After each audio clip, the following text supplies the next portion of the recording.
사람에게는 모성애라고 하는 것이 있고 부성애라고 하는 것이 있습니다. 누가 가르쳐 주어서가 아니라 사람들의 마음속 깊은 곳에 태어날 때부터 내재되어 있는 그런 습성, 품성이라고 말할 수가 있겠습니다. 사람의 마음속에 새겨져 있기 때문에 누가 가르쳐 주어서가 아니라 본능적으로 자녀들을 사랑하는 모습을 보여주게 되고 있는데요. 바로 이러한 점이 기계와는 좀 다른 점이라고 할 수가 있겠습니다. 자동차를 만들어낸 기계가 자기가 만들어낸 자동차를 사랑한다거나 휴대폰을 만들어낸 기계가 자기가 만든 휴대폰을 사랑할 수 있는 것은 아닙니다.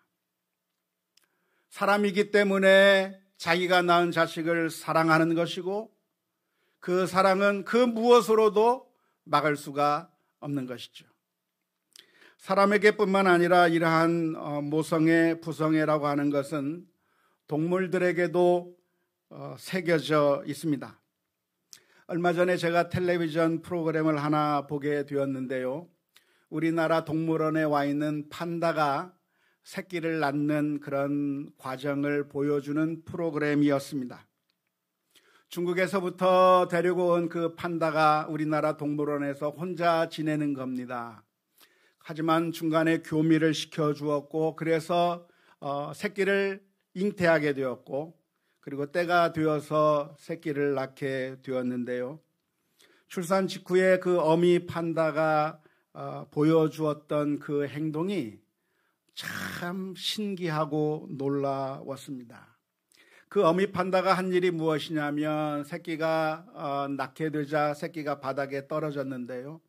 그 새끼를 입으로 물어서 자기의 배에다가 올려놓는 겁니다.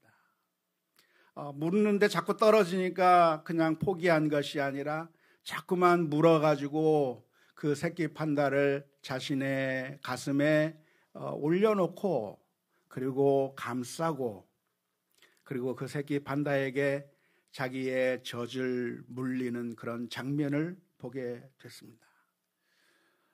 이 판다가 도대체 누구에게서 배워서 이런 행동을 하는 것일까요?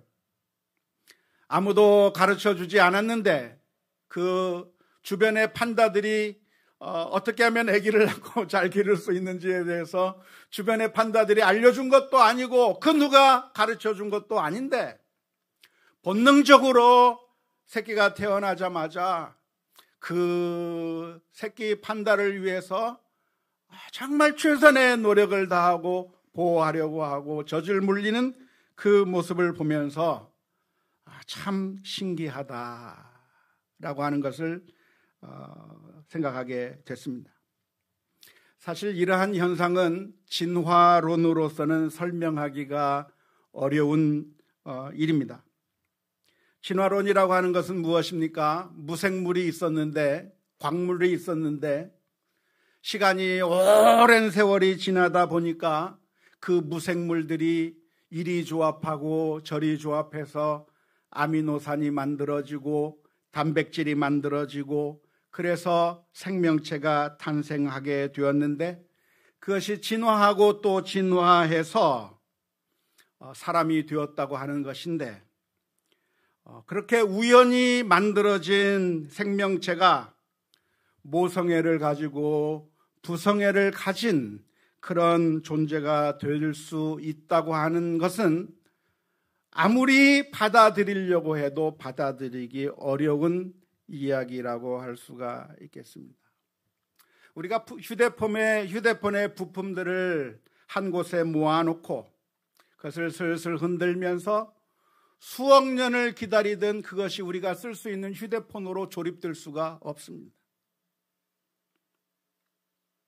아무리 수억 년이 지난다고 한들 그리고 거기에 모든 요소들이 다 그 자리에 있다고 한들 그것이 어떻게 자연적으로 우연히 조립이 되어서 우리가 사용할 수 있는 휴대폰이 된다고 하는 것은 불가능합니다. 하지만 휴대폰보다도 수억 배 복잡하고 그리고 모성애와 부성애를 가진 우리 사람들이 우연히 만들어질 수 있고 진화할 수 있다고 하는 것은 아무리 믿으라고 해도 도무지 믿을 수 없는 미신 중에 미신이라고 생각을 합니다. 우리 인간에게 모성애가 있고 부성애가 있는 이유는 무엇이겠습니까? 성경은 아주 간단하게 설명해 주는데요. 그것은 바로 하나님께서 우리를 만드실 때 하나님의 형상에 따라서 우리를 만드셨기 때문에 그렇습니다. 창세기 1장 27절의 말씀에 보면 하나님이 자기 형상 곧 하나님의 형상대로 사람을 창조하시되 남자와 여자를 창조하셨다고 성경은 기록하고 있습니다. 하나님께서 우리를 하나님의 형상으로 만드셨기 때문에 우리에게는 하나님의 품성을 닮은 모습이 새겨져 있는 것이죠. 하나님을 닮은 그 품성들이 우리들의 마음 가운데 태어날 때부터 이미 새겨져서 태어나게 되는 것인데요. 이 세상의 모든 것들이 하나님의 아름다움을 드러내도록 창조되었지만 그 중에서도 하나님의 모습을 가장 잘 드러내도록 창조된 것이 바로 사람이라고 할 수가 있겠습니다. 우리 사람들이 하나님의 모습을 드러내도록 하나님께서 우리를 하나님의 형상으로 만들어 주셨는데 우리가 드러낼 수 있는 그런 모습 가운데서 하나님의 모습을 가장 잘 드러낼 수 있는 그런 품성이 무엇일까 하고 생각해 보면 그것은 바로 사랑입니다. 부모가 자녀를 사랑하는 것, 그것은 바로 하나님이 사랑의 하나님이라고 하는 것을 드러내주는 그런 일이 되는 것인데요. 하나님께서는 왜 우리 인간들에게 모성애와 부성애를 주셔서 우리 자녀들을 사랑하게 만들어 주셨을까요? 그 이유는 우리들에게 하나님을 대신해서 하나님의 모습을 나타내면서 자녀들을 잘 돌아보게 만들기 위해서 우리들에게 그런 모성애와 부성애를 주신 것입니다. 하나님께서 우리로 하여금 자녀들을 사랑하도록 그렇게 만들어 주신 것은 그 자녀들을 돌보는 책임이 우리들에게 주어져 있다고 하는 것이고, 그리고 부모님이 자녀를 잘 돌보는 것은 그것은 그냥 본능적인 것을 넘어서서 하나님께서 우리에게 맡겨주신 거룩한 사명이라고 하는 것을 믿어야 될 줄로 믿습니다. 안타까운 것은 우리가 자녀를 사랑하고 자녀들을 잘 길러야 하는 그런 사명을 받았는데 그러한 사명이 우리들에게서 나타날 때 종종 잘못된 방식으로 나타난다고 하는 것입니다.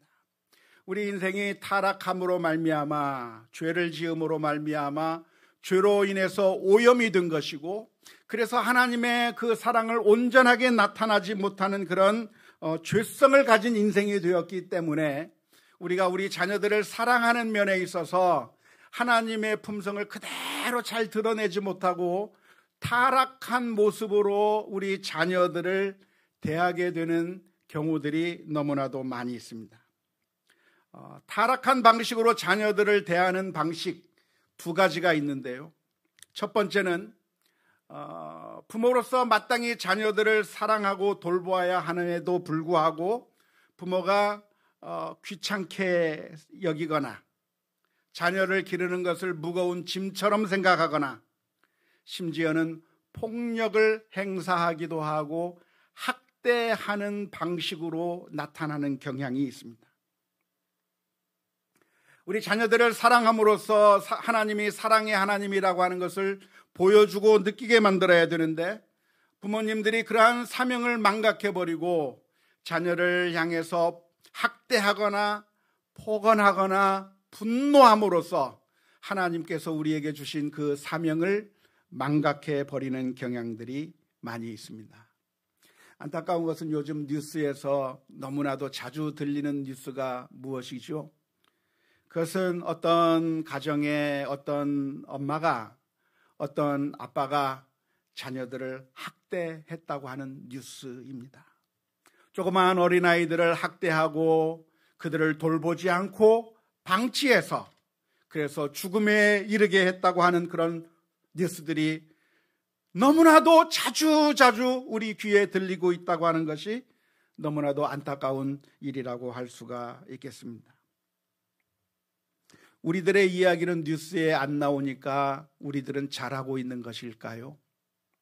사실은 그렇지 않습니다.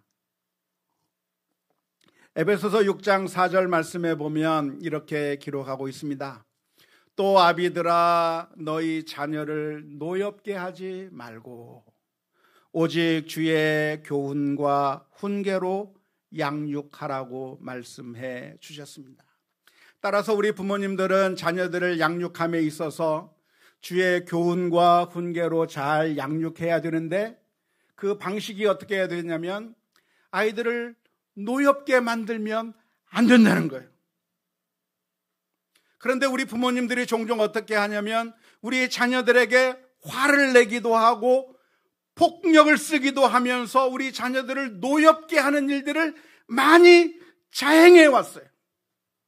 그런데 그런 일들을 자행해 오면서도 하나도 죄책감을 느끼지 않으면서 그런 일들을 해왔는데요.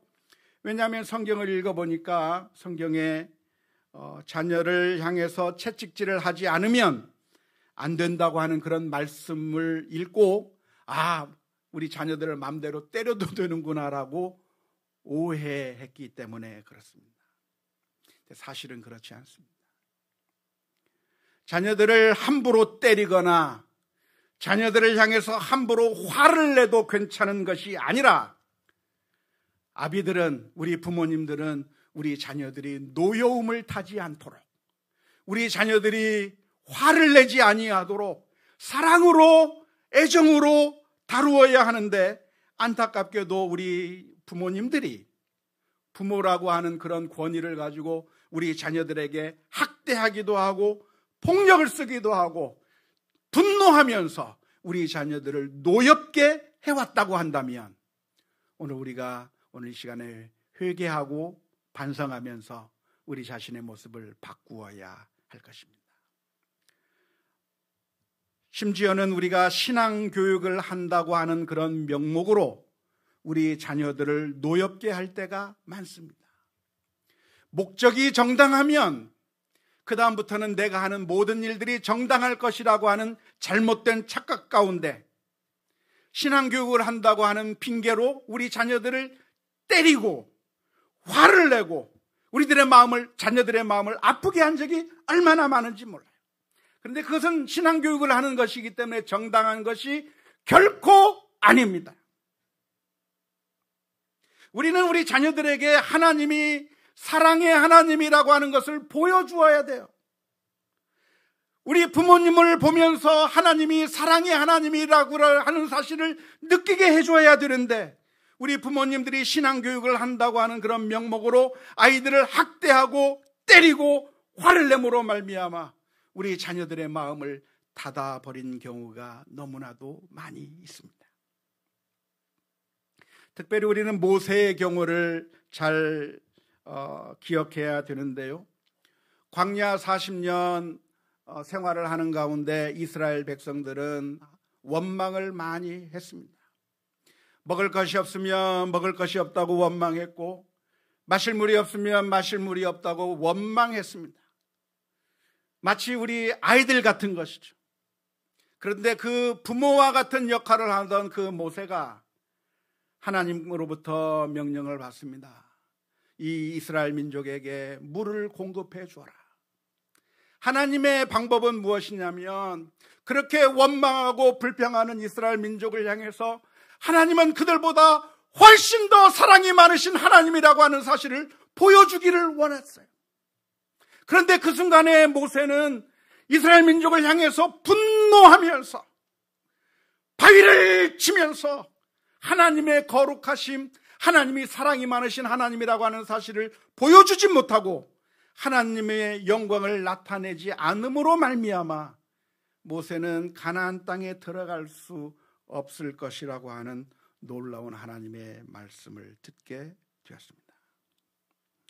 우리 자녀들은 부모님의 사랑을 너무나도 충분히 받아서 부모님의 사랑을 생각할 때마다 하나님은 정말 사랑이 많으신 우리 부모님과 같은 분이구나라고 하는 사실을 깨닫게 만들도록 우리 자녀들을 충분히 사랑해 주어야 하는데, 안타깝게도 우리 한국의 모든 대부분의 많은 사람들이 하나님은 아버지시다라고 말하면 그래요, 정말 하나님이 나의 아버지신가요 하면서 감격하고 은혜받고 정말 하나님의 사랑을 깨닫기보다는 하나님이 아버지시라고 하면 어이구, 하나님 무서운 하나님인가 보다, 하나님에 대해서 두려워하게만 만드는 그런 잘못된 교육을 우리 부모님들이 해왔다고 한다면, 그것이 우리의 죄성으로 인한 잘못된 방식이라고 하는 사실을 깨닫고 우리가 회개하며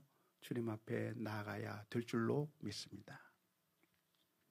하나님께서 자녀들을 사랑하라고 하신 이 거룩한 사명이 왜곡되어서 나타나는 두 번째 방식이 있다고 한다면, 그것은 이번에는 정반대로 자녀들을 우상처럼 대하는 경우라고 할 수가 있겠습니다.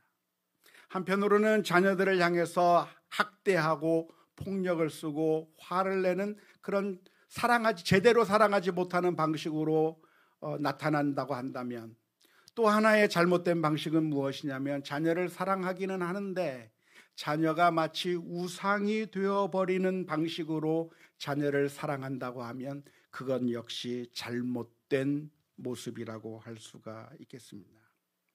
사실 이 세상의 모든 것들은 다 우상이 될 가능성이 많습니다. 늘 강조하는 말인데요, 우리가 사용할 수 있는 모든 좋은 것들은 그것이 도가 지나치면 우상으로 바뀌어버릴 가능성들이 많습니다.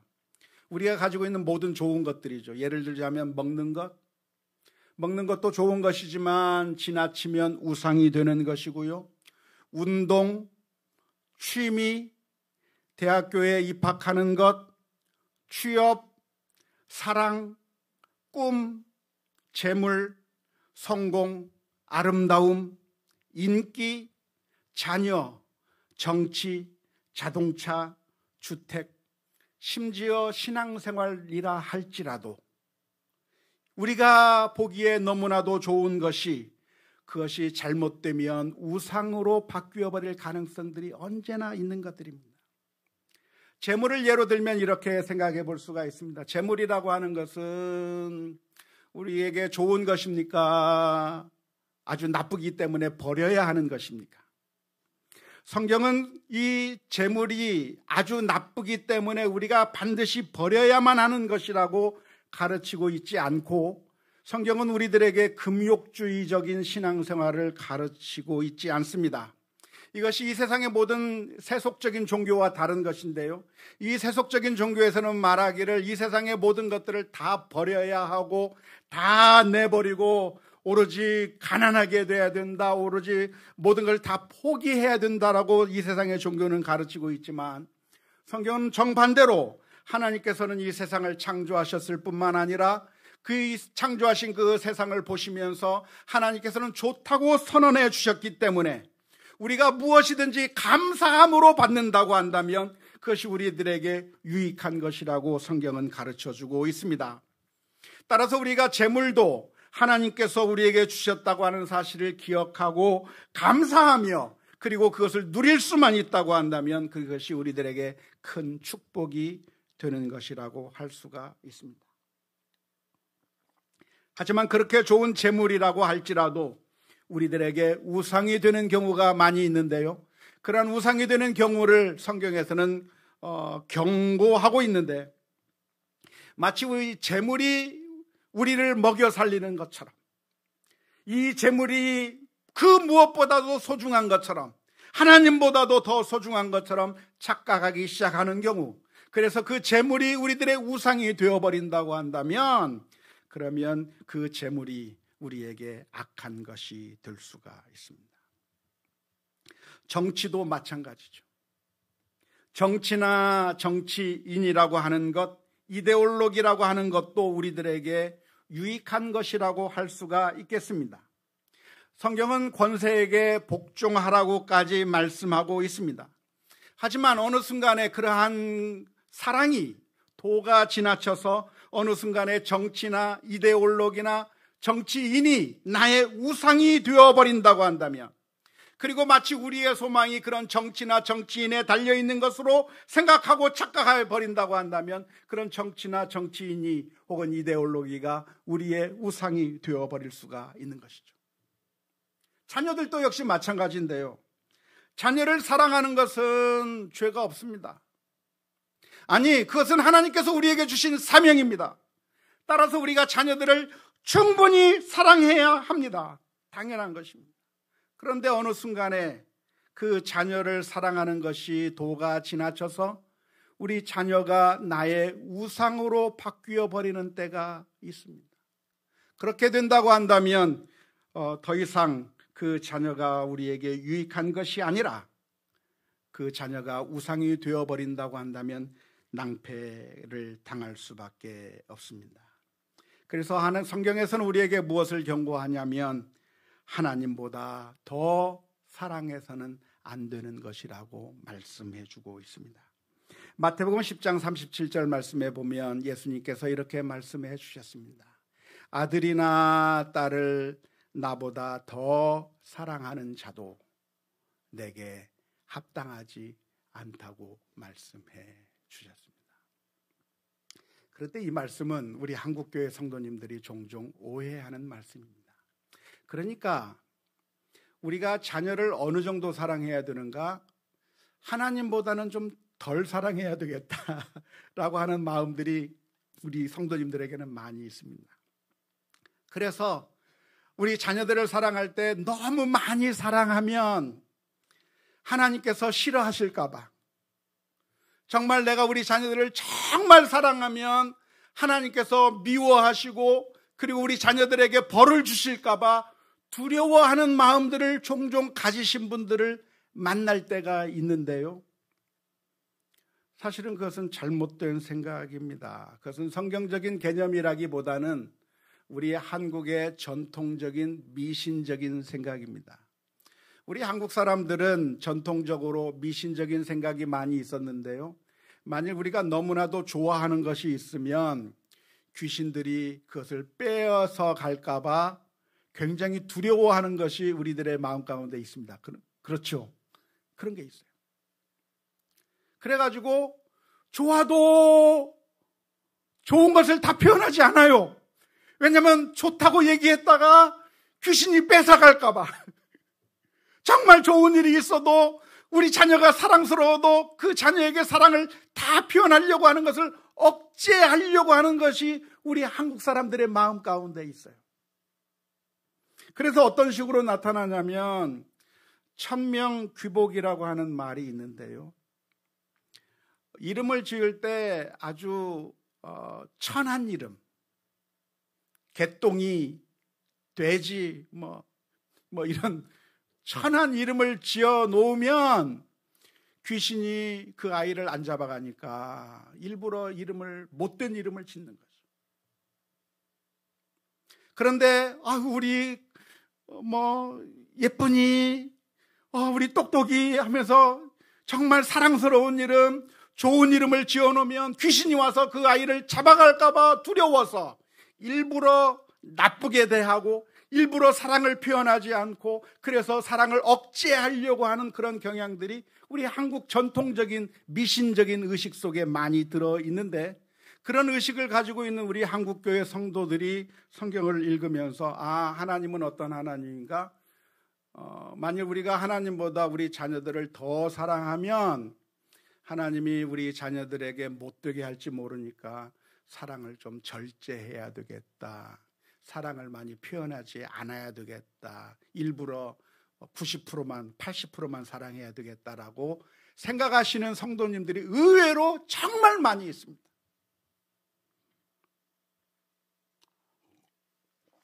그런데요, 우리 하나님은 그런 하나님은 아니에요. 우리가 사랑하는 그 아들을 우리가 사랑하는 것이 시기 나고 질투나서 우리 아들을 빼앗아가 버리고 우리가 정말 사랑하는 그 모습이 너무나도 꼴보기 싫어서 데려가시는 그런 하나님이 결코 아니에요. 하나님께서 이 말씀해 주시는 것은 우리가 우리 자녀들을 사랑하는 것을 충분히 사랑해서는 안 된다고 말씀해 주시는 의미가 결코 아닙니다. 오해하지 마십시오. 어쩌면 우리의 사랑은 부족해요. 지금도 더 많이 사랑하셔도 돼요. 더 충분히 사랑하셔도 돼요. 그런데 예수님께서 하시는 이 말씀, 너희가 아들이나 딸을 나보다 더 사랑하면 안 된다고 하시는 이 말씀의 의미는 무엇이겠습니까? 그것은 우리가 자녀를 사랑하기는 사랑하는데 우리 자녀들이 우상이 되어버려서 더 이상 하나님의 말씀도 지키지 않고 내가 하나님의 뜻에 순종하지도 않은 방식으로 우리 자녀를 사랑하게 되는 것에 대해서 경고하고 있는 것입니다. 예를 들자면 이렇게 예를 들 수가 있겠는데요. 우리 자녀를 사랑하는 것을 너무나도 사랑한 나머지 우리 아이가 아닌 다른 모든 아이들을 미워하기 시작했다고 한다면 그것은 하나님께서 원하시는 방식이 아닌 것이고 우리 자녀들이 우상이 되어버린 증거입니다. 하나님은 원수까지라도 사랑하라고 하셨는데 우리 아이들을 사랑하는 것이 너무나도 우상이 되어버려서 그리고 다른 아이들을 사랑하는 것, 다른 사람들에게 더 잘해주는 것에 대해서는 우리가 그것을 끊어버린다고 한다면 그것은 아들, 딸을 하나님보다 더 사랑하는 것이라고 할 수가 있겠습니다.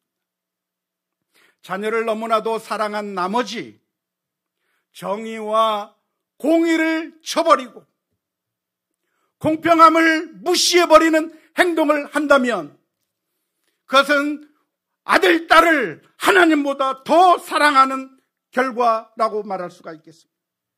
예를 들자면 내가 어떤 책임을 맡고 있어서 모든 것을 공평하게 처리해야 되는 사람인데 그 위치에 있을 때 우리 아이들을 너무나도 사랑하기 때문에 우리 아이들에게 편법으로 더 좋게 대해주고 공평하지 못하게 우리 아이들에게 더 밀어주고 그리고 다른 아이들보다 더 잘 나가도록 그렇게 만들어준다고 한다면 그것은 이미 그의 마음 가운데는 자기 자식이 우상이 되어버린 것이라고 할 수가 있겠습니다.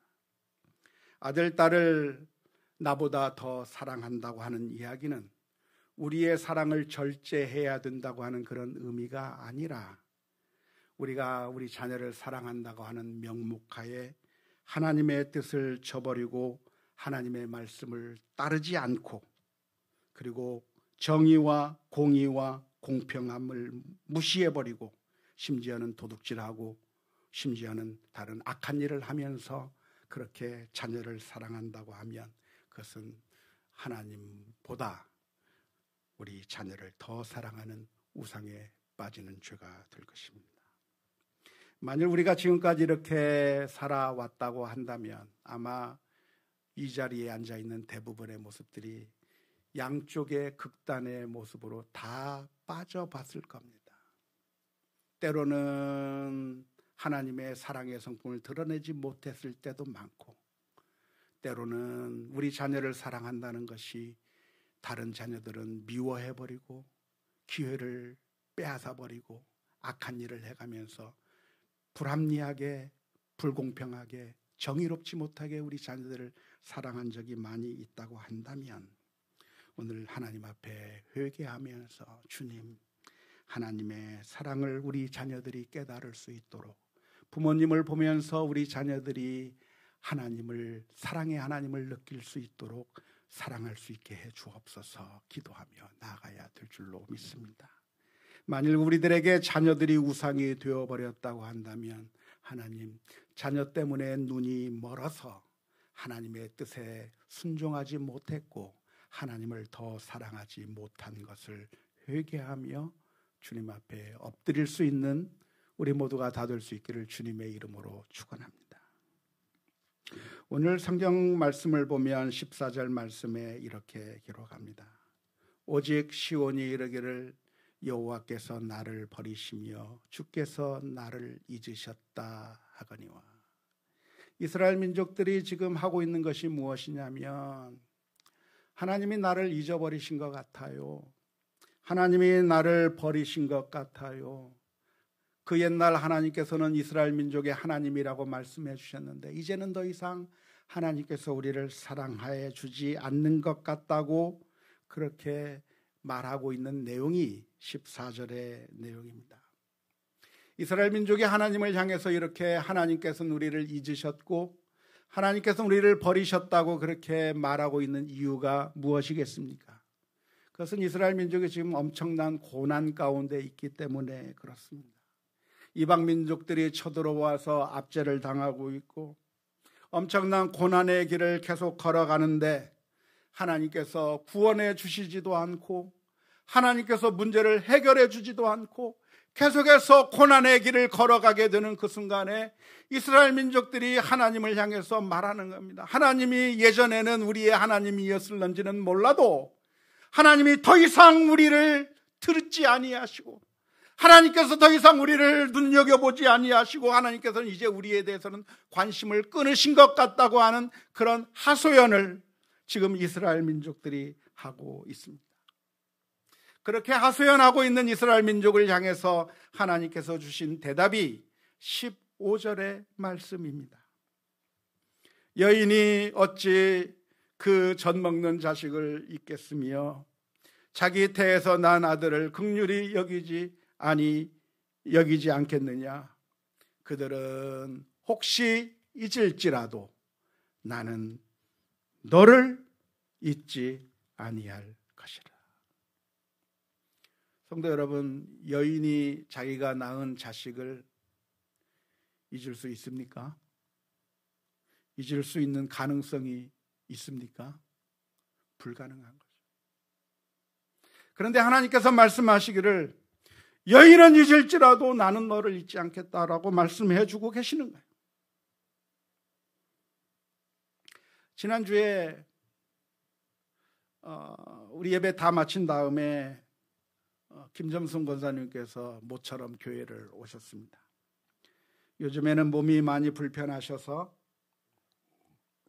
그리고 정신도 좀 혼미하시고 하셔서 예배 시간에 오지 못하고 있는데 교회를 너무 오고 싶다고 그래서 교회 한번 가봤으면 좋겠다고 해가지고 예배가 끝났는데 아드님이 모시고 교회를 왔습니다.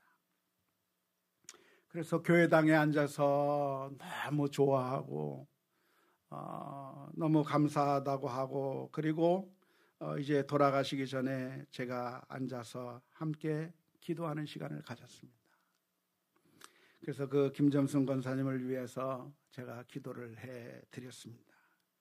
우리 권사님의 건강을 위해서도 기도했고 여러 가지 기도의 제목들을 가지고 기도를 하는데 제가 기도하면서 무슨 기도를 더 했냐면은 우리 권사님이 늘 기도하는 우리 아들, 딸을 위해서도 우리 권사님의 자녀들 그리고 자손들을 위해서 하나님께서 지켜주시고 은혜를 베풀어 주시기를 위해서 기도를 했는데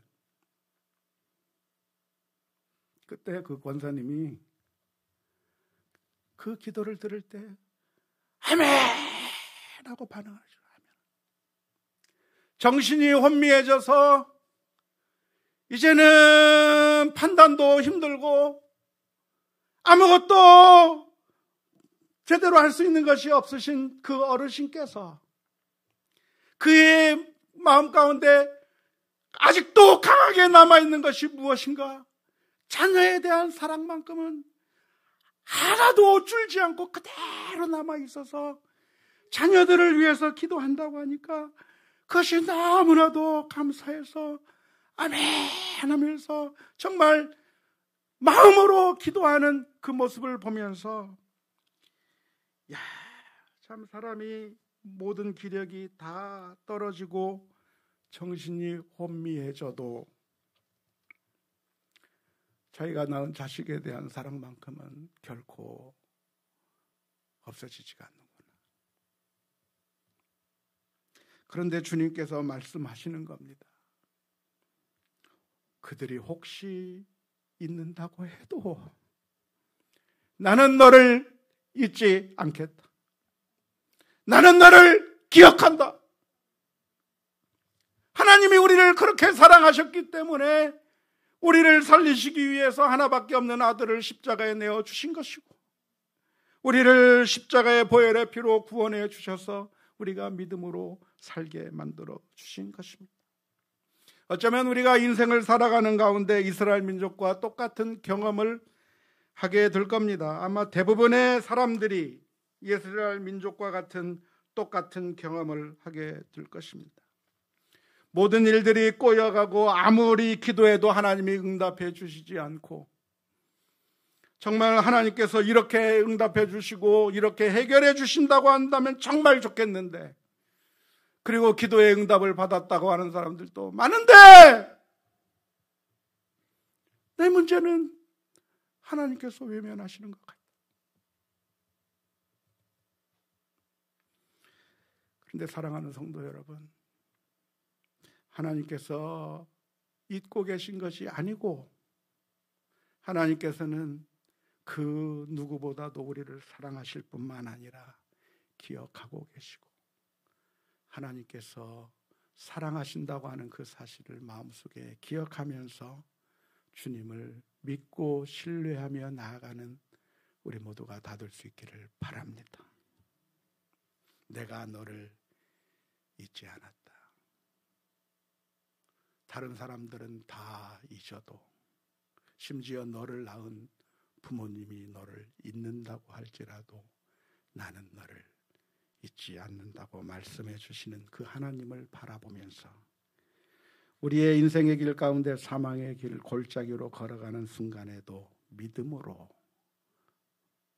주님만을 바라보면서 담대하게 살아가는 우리 모두가 다 될 수 있기를 주님의 이름으로 축원합니다.